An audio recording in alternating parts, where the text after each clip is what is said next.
most of the hives that I've been making, I've started with primarily just tearing apart pallets, and then I'll end up with just various pieces of wood that I'm then using to construct the different parts of the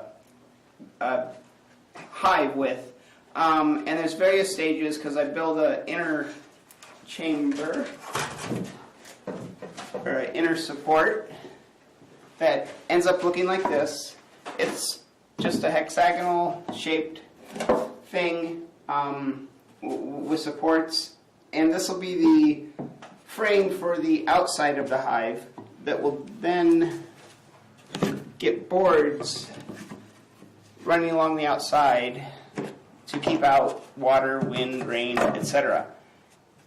And then on the inside of this, there will be the internal part of the hive where the bees will actually live. And this is just, again, more boards that I've cut up to certain degrees and then attach the top and bottom frame so it gives it a support. And then this will eventually end up on the inside of the hive. And then once the outside boards are placed on it, there'll be insulation in probably 1.5 to 2 inches around the whole outside of it. And I use primarily straw, cut up grass, or you could, it's pretty open of what you could actually use as long as you're not too worried about getting wet. But these are all miter or angle cuts, so there's not going to be a lot of moisture that gets in there. Now that I've made probably a dozen of these, I've kind of standardized everything, so it's getting more routine in how I put them together, and so that'll hopefully increase my efficiency in getting these made, because everything is pretty much just dimensions, and everything can be variable because based on the pallets that I get, you know, sometimes these boards up here will be half this thick, other times they'll be thicker. It just depends on what I get, and to minimize the amount of time that I'm milling the wood to actually get the beehive made.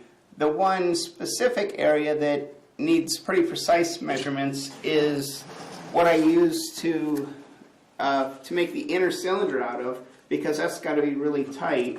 And I kind of devised this little jig that allows me to just build a barrel essentially around like this, and then I will tie it really taut with a strap at the end, and then I'll take one of these frames that I've again built, and I'll just place it on top and then trace around where the wood meets, and then I'll go ahead and cut that off roughly into a circle, and then glue that to the top and fasten it with some fasteners, and then pull it out and do the same thing on the bottom.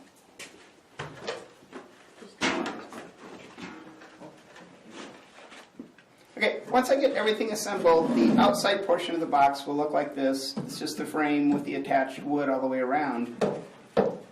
And then this is the inner bee site that's all finished up with the top and the bottom, so it's secured. And then I will just simply drill a hole, set this in here, and then drill a hole through that fits, again, a random piece of bamboo. And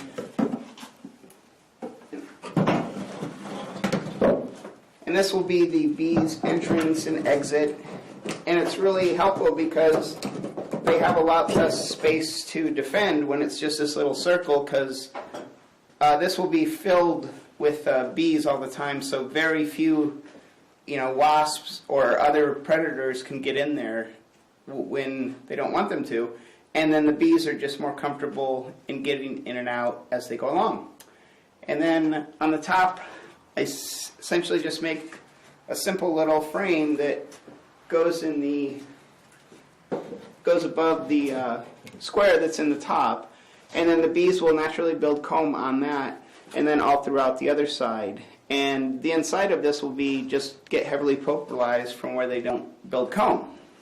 And then the top is essentially just a piece of plywood, or two pieces of plywood. One is cut to the inside diameter of the hexagon, and I put a little bit of a slope on there to shut off water, and then I attach just plastic sheeting on it, and then I've been putting this burlap on there, hoping that that will help stimulate moss and other kinds of growth once the hive is going. And then that simply just places on top here.